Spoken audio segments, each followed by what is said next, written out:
इधर आए दूध लेने। अब हम बनाने वाले हैं चाय।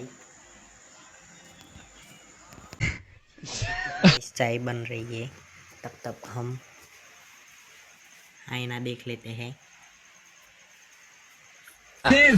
उबल रही है, तब तक हम आईने में देख लेते हैं।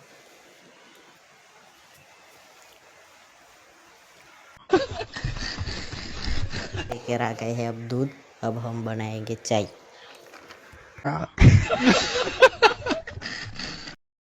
तो गाइस चाय થઈ જાય છે, ચલો આપણે ચાય ગાળી લઈએ।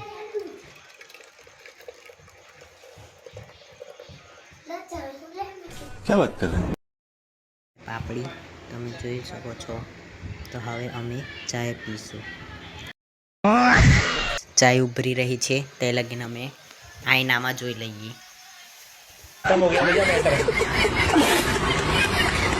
चाय काली हो गई है, देख सकते हो। देखो चली चाय काली हो गई है।